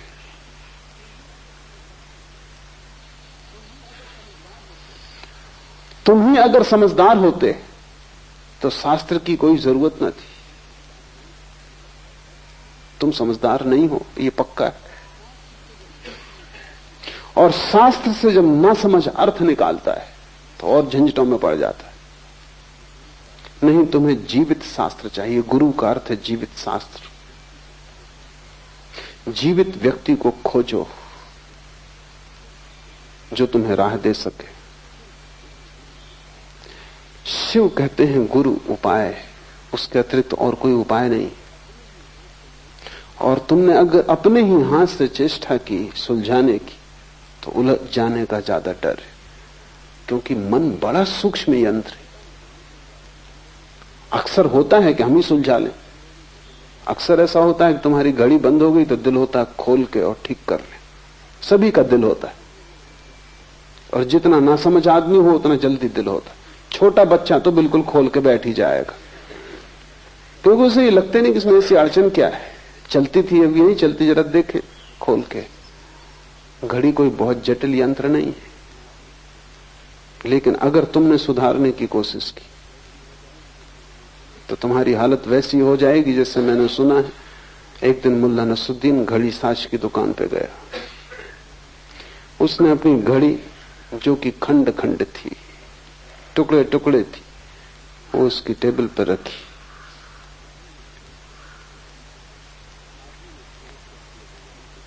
उस आदमी ने चौंक के पहले तो घड़ी को देखा, घड़ी साज ने, फिर नसरुद्दीन को देखा। नसरुद्दीन ने कहा कि मैं बड़ा हैरान हूं कि मेरे हाथ से गिर कैसे गई। उस घड़ी साज ने कहा कि हैरान मैं हूं कि तुमने इसे उठाया क्यों। अब इसमें कुछ किया नहीं जा सकता। और ये गिरने से नहीं बिगड़ी। नसरुद्दीन ने कहा थोड़ी मैंने सुधारने की जरूर कोशिश की। उसने कहा इसे ले जाओ, अब इसे सुधारा नहीं जा सकता। घड़ी बिल्कुल साधारण यंत्र, कोई बहुत जटिल नहीं। मन बहुत जटिल यंत्र है। तुम्हें मन की जटिलता का पता ही नहीं। मन से जटिल इस जगत में कुछ भी नहीं। तुम्हारे मस्तिष्क में कोई 7 करोड़ कोष्ठ, और प्रत्येक कोष्ठ, एक एक कोष्ठ 1 करोड़ सूचनाओं को संग्रहित कर सकता है। मनोवैज्ञानिक कहते हैं कि इस जगत पर जितने पुस्तकालय एक आदमी के मस्तिष्क में सभी कंठस्थ कराए जा सकते हैं। एक एक सेल 1-1 करोड़ सूचनाओं को संग्रहित कर सकता है। 7 करोड़ सेल हैं तुम्हारे छोटे से खोपड़ी में। इस पृथ्वी पर जितना ज्ञान है वो सब संग्रहित किया जा सकता है। इतनी छोटी सी खोपड़ी है, मुश्किल से कोई 1.5 किलो वजन है। और 7 करोड़ तंतु हैं जो आंख से नहीं देखे जा सकते। तंतु बहुत बारीक है, इसीलिए मस्तिष्क का ऑपरेशन अभी तक रुका रहा। अब मस्तिष्क का ऑपरेशन शुरू हुआ है, लेकिन तब भी खतरा है, क्योंकि काटने तुम कुछ जाओ 1000 दूसरे तंतु कट जाते हैं। इतने सब सूक्ष्म है। यंत्र तो डालोगे, औजार तो भीतर ले जाओगे, भीतर बाहर ले जाने में ही औजार लाखों तंतु कट जाते। औजार ले जाने की भी जरूरत नहीं, तुम सिर्फ शीर्षासन ही करते रहो आधा घंटा रोज, तुम्हारी खोपड़ी खराब हो जाएगी। तुम शीर्षासन करने वाले लोगों को बहुत बुद्धिमान कभी ना पाओगे, क्योंकि इतना खून का प्रवाह छोटे तंतुओं को तोड़ देता है, जैसे बाढ़ आ जाए। आदमी का मस्तिष्क विकसित इसलिए हुआ कि वो खड़ा हो गया है और सिर की तरफ खून की धारा कम हो गई। जानवरों का मस्तिष्क विकसित नहीं हुआ, क्योंकि वो उनका खोपड़ी और उनका शरीर एक ही तल में, तो उनके पास मोटे स्नायु हैं, पतले स्नायु नहीं। आदमी की सारी प्रतिष्ठा और खूबी यह है कि वो खड़ा हो गया। खड़े होने से गुरुत्वाकर्षण की धारा उसके खून को नीचे की तरफ खींचती और फेफड़े को पंप करना पड़ता है, खून तब सिर तक पहुंचता है। बहुत कम खून पहुंच पाता है, इसलिए सूक्ष्म तंतु विकसित हो गए। अगर बाढ़ आए तो बड़े बड़े झाड़ बह जाएंगे, छोटे पौधों का क्या। तो इतने सूक्ष्म तंतु हैं कि खून की जरा सी गति ज्यादा हो जाए तो नष्ट हो जाती।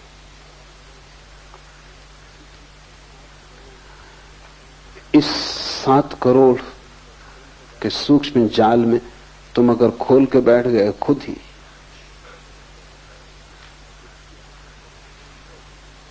तो इसकी आशा करना असंभव है कि उससे कुछ लाभ होगा। हानि निश्चित है। और बहुत लोग खोल के अपने मस्तिष्क को बैठ जाते, अपने ही मन से ध्यान करने लगते हैं, आसन लगाने लगते हैं, कुछ किताब से इकट्ठा कर लेते हैं, कुछ सुन लेते हैं, हवा से बातें पकड़ लेते हैं, कुछ करने लगते हैं। उससे सिवाय नुकसान के कभी कोई लाभ नहीं होता। एक बौद्ध भिक्षु को मेरे पास लाया गया, वो 3 साल से सो नहीं सका। सब तरह के इलाज किए गए लेकिन नींद नहीं आती। सब ट्रैंकुलाइजरों को उसने हरा दिया, नींद आती ही नहीं, कुछ भी उपाय काम नहीं कर पा रहे हैं। और 3 साल तक जो न सो, उसकी हालत तुम समझ सकते हो। वो बिल्कुल विक्षिप्त अवस्था है। और कुल मैं उससे पूछा कि, क्योंकि वो किसी डॉक्टर ने उससे पूछा ही नहीं, डॉक्टरों ने उसकी चिकित्सा शुरू कर दी, जांच पड़ताल की, शरीर की खून का दबाव, हृदय की स्थिति, सारा सब जांच पड़ताल करके इलाज शुरू किया। वो उसकी बीमारी नहीं। वो सज्जन एक ध्यान कर रहे हैं। वो एक प्राचीन परंपरा है बौद्धों की, विपस्सना। वो विपस्सना ध्यान कर रहे हैं। वो ध्यान उन्होंने शास्त्र से सीधा पढ़ लिया, क्योंकि गुरु तो एक एक शिष्य को ख्याल में रखेगा, या अगर वो कोई सामूहिक पद्धति विकसित करता है तो वो समूह को ध्यान में रखेगा। लेकिन शास्त्र तो आपका ध्यान नहीं रख सकते कि कौन पढ़ेगा। कोई भी पढ़ेगा, शास्त्र हजारों साल तक जीते। तो बहुत पुरानी विपस्सना की पद्धति है, वो उन्होंने पढ़ ली और उस पर प्रयोग शुरू कर दिया। फिर उसमें उन्हें रस आया, क्योंकि पद्धति बड़ी कीमती, बुद्ध ने खुद उपयोग किया है। लेकिन तुम्हें पता नहीं जब रस आ जाए तो कहां रुकना, क्योंकि रस भी ज्यादा हो जाए तो जहर हो जाता है। तो रस उन्हें इतना आया कि वो 24 घंटे उसे भीतर साधने लगे। जब तुम कोई चीज भीतर 24 घंटे साधोगे, नींद खो जाएगी, क्योंकि भीतर अगर इतना प्रयत्न चलाओगे तो नींद के आने की संभावना नहीं है। फिर उन्होंने वर्षों तक ये प्रयोग किया कि जिन तंतुओं से नींद आती वो तंतु टूट गए। तो अब नींद का कोई उपाय नहीं, क्योंकि डॉक्टर भी साथ दे सकता है। अगर तंतु मौजूद हो तो ट्रैंकुलाइजर जाके उन तंतुओं को शिथिल कर देगा और आप सो जाएंगे। लेकिन अगर तंतु ही टूट गए तब डॉक्टर भी क्या करेगा। तो मैंने उनको कहा कि तुम साल भर के लिए सब तरह का ध्यान छोड़ दो, तुमसे जितना आलस्य बन सके आलस्य करो, ध्यान की बात ही मत करना, शास्त्र मत पढ़ना, सोना जितना सो सको, लेटना, विश्राम करना, खूब खाओ, खूब पियो, साल भर के लिए परम संसारी हो जाओ। उन्होंने कहा आपसे ऐसी आशा न थी। आप और ऐसे शब्द कह रहे हैं, भ्रष्ट कर रहे हैं आप। तुम अगर भ्रष्ट समझते हो तो फिर तुम समझो, साल भर ये करो फिर मेरे पास आना। ठीक 3 महीने बाद वो ठीक हो गए। अब उन्हें नई पद्धति देनी पड़ी, और पद्धति को भी सोच के देना जरूरी है कि कितना तुम कर सकोगे, और फिर क्रमशः गति बढ़नी चाहिए, और पूरे चित्त की व्यवस्था का ध्यान रखना जरूरी है। इसलिए शिव कहते हैं गुरु उपाय। तुम खुद अपने उपाय मत बन जाना, अन्यथा तुम बिगाड़ कर लोगे। पहले जीवित पुरुष को खोजना कठिनाई है, क्योंकि किसी जीवित पुरुष को गुरु मानने में बड़ी बेचैनी, अहंकार को चोट लगती। इसलिए शास्त्रों में लोग ज्यादा रस लेते हैं, क्योंकि शास्त्र से कोई अहंकार को चोट नहीं लगती। शास्त्र को उठा के फेंक दो तो भी शास्त्र कुछ नहीं कर सकता। जहां रखो संभाल के वहां रखा रहता है, कुछ नहीं कर सकता। तुम गुरु के साथ ऐसा व्यवहार नहीं कर सकते। तुम्हारे अहंकार को वहां छूटना पड़ेगा, वहां तुम्हें झुकना पड़ेगा। शास्त्र के सामने भी तुम झुकते हो तो वो तुम्हारी मौज है, मालिक तुम ही रहते हो। जब दिल आए बदल दो, और शास्त्र कह दो चलो हटो, तो शास्त्र कुछ न कर पाएगा। लेकिन गुरु जीवित है, वहां झुकना पड़ेगा, और जीवित व्यक्ति को बड़ी चोट लगती। इसलिए लोग पहले किताब देखते हैं, जब थक जाते हैं किताबों से तब गुरु को खोजते हैं। और अक्सर ऐसा हो जाता है किताबें उन्हें इतना बिगाड़ देती हैं कि उनकी आंखें ऐसी विकृत हो जाती हैं शब्दों से कि फिर वो गुरु को पहचान ही नहीं पाते। तुम अगर गुरु के पास भी जाते हो तो तुम किताब की पहचान लेके जाते हो। तुमने किताब में पढ़ लिया कि गुरु कैसा होना चाहिए। कोई किताब नहीं बता सकती कि गुरु कैसा होना चाहिए। कोई भी किताब किसी गुरु के संबंध में बता सकती है। अगर कबीर के संबंध में किसी ने किताब लिखी तो वो कबीर के संबंध में बताती है कि कबीर ऐसे गुरु थे। दोबारा कबीर थोड़ी होंगे। जो लक्षण है वो कबीर के हैं, गुरु के नहीं। अगर तुम कबीर पंथी हो और कबीर की किताब से भर गए हो तो तुम वो कबीर के गुण किसी गुरु में खोजोगे, वो गुरु तुम्हें अब कभी नहीं मिलने वाला, क्योंकि कबीर दोबारा पैदा नहीं होंगे। दिगंबर जैन है, वो जब तक गुरु न मानेगा किसी को, जब तक वो नग्न न खड़ा हो। वो महावीर की मौज थी कि वो नग्न खड़े हुए, वो मेरी मौज नहीं है। अब वो महावीर को खोज रहा है जो अब नहीं है। और बड़े मजे की बात है, जब महावीर थे तब हो सकता है यही आदमी दिक्कत में था, क्योंकि वो नंगे खड़े थे। जब जो उस समय जो किताबें प्रचलित थी उनमें ये लक्षण नहीं था। खुद महावीर के पहले के जो तीर्थंकर हैं वो भी वस्त्रधारी थे। जैन तीर्थंकर भी वस्त्रधारी थे। तो खुद जैन भी महावीर को स्वीकार करने को राजी नहीं था, क्योंकि नंगा खड़ा होना ये बात बेहूदी है। तब जो शास्त्र था वो कहता था कि गुरु नग्न तो हो गई नहीं, क्योंकि ये तो अशोभन है। तो महावीर को इंकार किया। जब महावीर मर गए और शास्त्र बन गए तब वो महावीर को ढो रहा है। अब अगर पार्श्वनाथ मिल जाए कपड़े पहने हुए, ये आदमी कैसे चल सकता है गुरु की तरह। ध्यान रहे, जो भी शास्त्र है वो किसी एक गुरु के संबंध में कह रहे हैं, और वो गुरु दोबारा नहीं होता। गुरु तो अद्वितीय है, बेजोड़ है। इसलिए तुम्हारी आंखें अगर शास्त्रों से भरी है तो तुम जीवित गुरु को कभी ना पहचान पाओगे, क्योंकि शास्त्र उसकी खबर दे रहे हैं जो हो चुका और कभी ना होगा। जो लोग महावीर को मानते हैं वो बुद्ध के पास जाएंगे, इंकार कर देंगे, वो कहेंगे होंगे महात्मा होंगे, लेकिन भगवान नहीं, क्योंकि वस्त्र पहने हुए। एक जैन सज्जन है, उन्होंने एक किताब लिखी। भले आदमी है, लेकिन भले होने से कुछ समझ तो होती नहीं। बुरे ना समझ होते, भले भी ना समझ होते। यहां ना समझी इतनी गहरी है कि भलेपन से कुछ फर्क नहीं पड़ता। भले आदमी है, इसलिए एक तरह का सद्भाव रखते हैं सभी धर्मों के प्रति। तो उन्होंने एक किताब लिखी, भगवान महावीर और महात्मा बुद्ध। लेखक है, पूना में लोग उन्हें जानते हैं। वही मुझे पहली दफा पूना लेके आए थे। गांधी के पुराने भक्त थे, तो गांधी ने उनको भाव चढ़ा दिया कि सभी एक है, तो किताब लिख दी, लेकिन भीतर तो जैन बुद्धि है। मैं उनके घर मेहमान था, तो मैंने पूछा, और तो मेरी समझ में आया, लेकिन इतना फर्क काहे रखा है भगवान महावीर और महात्मा बुद्ध? तो बोले ऐसा है कि भगवान तो महावीर ही है, ज्यादा से ज्यादा इतना हम स्वीकार कर सकते हैं कि बुद्ध महात्मा है, लेकिन भगवान नहीं। क्यों? सवस्त्र, भगवान तो निर्वस्त्र होगा। बस तब दिक्कत खड़ी हो जाती। और ऐसा नहीं कि कोई जैन के साथ दिक्कत, सभी के साथ वही दिक्कत खड़ी होगी। इसलिए जैन कभी राम को भगवान नहीं मान सकता। सीता के साथ खड़े, ये बात अड़चन की कि जैन ये सोच ही नहीं सकता कि भगवान हो के और भैरवी क्यों साथ है। भगवान तो सब छोड़ देगा, जो मुक्ति हो गया तो अब ये स्त्री क्यों साथ? इसलिए सीता जैसी बहुमूल्य स्त्री भी जैन को खो जाती, उसकी बुद्धि में नहीं पकड़ती। कृष्ण को तो वो नरक में डाल देते, क्योंकि एक नहीं 16,000 स्त्रियां,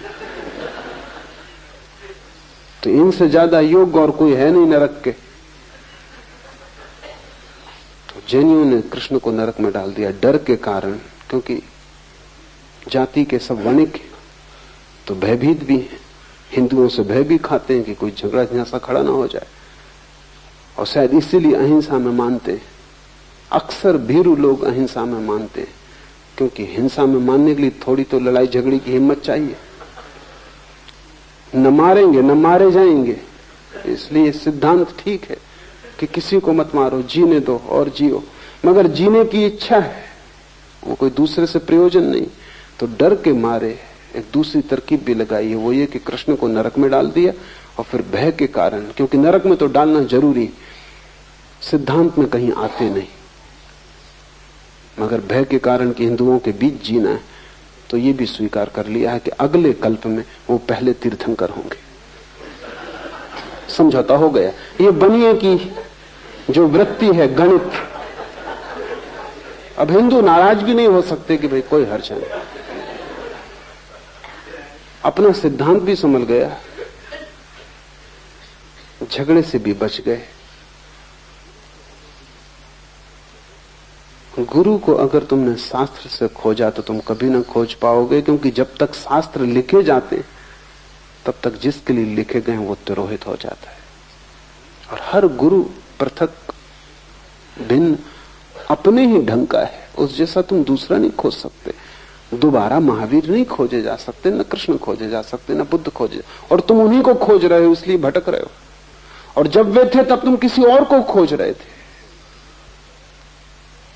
तुम चूकते ही चले जाते हो। गुरु को खोजना हो तो शास्त्र को अलग लगा देना, गुरु को खोजना हो तो किसी व्यक्ति की सन्निधि को पाने की कोशिश करना, उसके सत्संग में बैठना, और अपने सिद्धांत लेके मत जाना, अपने नापने जोखने के इंजाम लेके मत जाना।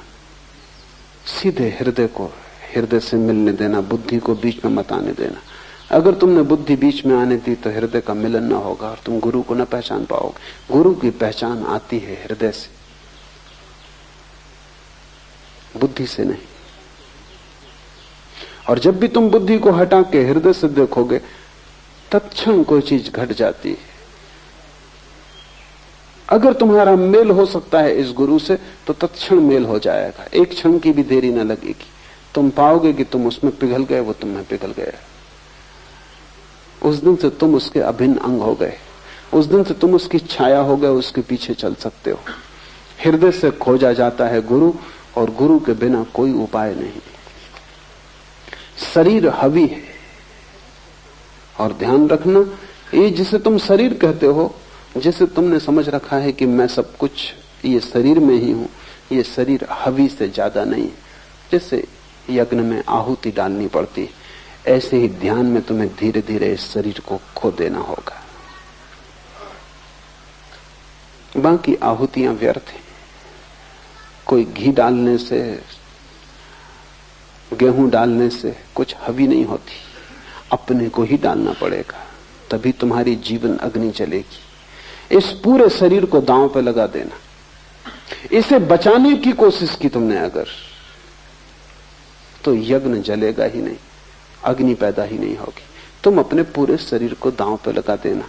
शरीर हवी है, ज्ञान ही अन्न है, और तुम अभी तो भोजन से जीते हो। भोजन शरीर में जाता है, शरीर के लिए जरूरी है। बोध, ज्ञान, ध्यान, अवेयरनेस, वो भोजन है आत्मा का। अभी तक तुमने शरीर को ही खिलाया पिलाया है, आत्मा तुम्हारी भूखी मर रही है, आत्मा तुम्हारी अनशन पे पड़ी है। जन्मों से शरीर परिपुष्ट हो रहा है, आत्मा भूखी मर रही है। ज्ञान अन्न है आत्मा का। तो जितने तुम जागृत हो सको, ज्ञानपूर्ण हो सको, ज्ञान का मतलब पांडित्य नहीं, ज्ञान का अर्थ है होश। जितने तुम जागृत हो सको, तुरीय अवस्था, तुरीय जितना तुम में सघन हो सके, तुम जितने होशपूर्ण और विवेकपूर्ण हो सको, उतनी ही तुम्हारी आत्मा में जीवन धारा दौड़ेगी। तुम्हारी आत्मा करीब करीब सूख गई है, उसको तुमने भोजन ही नहीं दिया, तुम भूल ही गए हो कि उसको भोजन की कोई जरूरत है। शरीर तुम्हारा भोजन कर रहा है, आत्मा उपवासी। इसलिए अनेक धर्मों ने उपवास का उपयोग किया। शरीर को उपवास करवाओ थोड़े दिन और आत्मा को भोजन दो, विपरीत करो प्रक्रिया को। लेकिन जरूरी नहीं है कि तुम शरीर को भूखा मारो, शरीर को उसकी जरूरत दो, लेकिन तुम्हारे जीवन की सारी चेष्टा शरीर को ही भरने में पूरी ना हो जाए। तुम्हारे जीवन की चेष्टा का बड़ा अंश ज्ञान को जन्माने में लगे, क्योंकि वही तुम्हारी आत्मा का भोजन है। ज्ञान ही अन्न है। विद्या के संहार से स्वप्न पैदा होते हैं, और अगर ये ज्ञान तुम्हारे भीतर न गया और तुम्हारे भीतर की ज्योति को ईंधन न मिला, तो फिर तुम्हारे जीवन में स्वप्न पैदा होते, तब तुम्हारे जीवन में वासनाएं पैदा होती, तब तुम्हारा जीवन अंधेरे में भटकता है, तब तुम कल्पना में जीते हो, तब तुम तृष्णा में जीते हो, तब बस तुम सोचते ही रहते हो। मैं मुल्ला नसरुद्दीन से पूछा कि इस वर्ष कहां जाने के इरादे, क्योंकि अक्सर वो यात्रा पे जाते, तो उन्होंने कहा कि मैं 3 वर्ष में एक ही बार यात्रा पे जाता हूं। मैंने पूछा तो बाकी 2 वर्ष क्या करते? तो उन्होंने कहा 1 वर्ष तो पिछली यात्रा जो की उसको सोचने में, उसका रस लेने में बिताते, और 1 वर्ष अगली यात्रा की योजना बनाने में बिताते। फिर भी मुल्ला नसरुद्दीन कम से कम 3 साल में 1 बार यात्रा पे जाते, तुम 1 बार भी नहीं गए। तुम्हारा आधा जीवन अतीत के सोचने में जाता है और आधा भविष्य के सोचने में। यात्रा तो कभी शुरू ही नहीं होती। या तो तुम स्मृति में भटकते रहते हो जो कि स्वप्न है मरा हुआ, और या तुम कल्पना में भटकते रहते हो जो कि स्वप्न है भविष्य का, जो अभी जन्मा नहीं। तुम दोनों में कटे हो, और मध्य में है वर्तमान, वहां है जीवन, उससे तुम वंचित रह जाते हो। ज्ञान तुम्हें जगाएगा अभी और यहीं, इस क्षण के प्रति।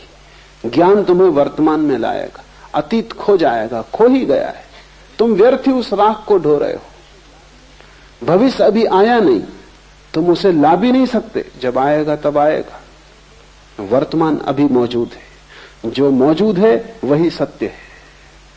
स्वप्न का अर्थ है जो मौजूद नहीं है उसमें भटकना। ये सूत्र ध्यान रखना। विद्या के संहार से स्वप्न पैदा होते हैं। जब तुम्हारे भीतर ज्ञान नहीं होता, आत्मा जागृत नहीं होती, तो तुम सपनों में खोते हो। अतीत भविष्य सब कुछ हो जाते हैं, वर्तमान ना कुछ, और वर्तमान ही सब कुछ है। जैसे जैसे तुम जागोगे वैसे वैसे अतीत कम, भविष्य कम, वर्तमान ज्यादा होगा। जिस दिन तुम पूरे जागोगे उस दिन सिर्फ वर्तमान रह जाता है। उस दिन न कोई भविष्य न कोई अतीत है। और जब अतीत नहीं भविष्य नहीं तो चित्त के सारे रोग, सारी पुनरुक्तियां, सारे वर्तुल नष्ट हो जाते। तब तुम यहां हो शुद्ध, निर्मल, निर्दोष, ताजे जैसे सुबह की ओस। तब तुम यहां हो जैसे कमल का फूल। इस क्षण में अगर तुम पूरे के पूरे मौजूद हो जाओ तो तुम परमात्मा हो। इस क्षण में तुम बिल्कुल मौजूद नहीं हो, इसलिए तुम शरीर हो, मन हो, लेकिन आत्मा नहीं। ध्यान सिर्फ इसी बात की चेष्टा है कि तुम्हें खींच के अतीत से यहां ले आए, भविष्य से खींच के यहां ले आए। तुम न तो आगे जाओ न पीछे जाओ, तुम वे यहीं खड़े हो जाओ। यहीं अभी इसी क्षण में परिपूर्ण रूप से शांत सजग होकर खड़े हो जाना ध्यान है। उससे ही विद्या का जन्म है, उससे ही तुम्हें जीवन का चरम उत्कर्ष और जीवन की चरम समाधि और आनंद उपलब्ध होगा। उसे जिसने खोया सब खोया, उसे जो पा लेता है वो सब पा लेता है। आज इतना ही।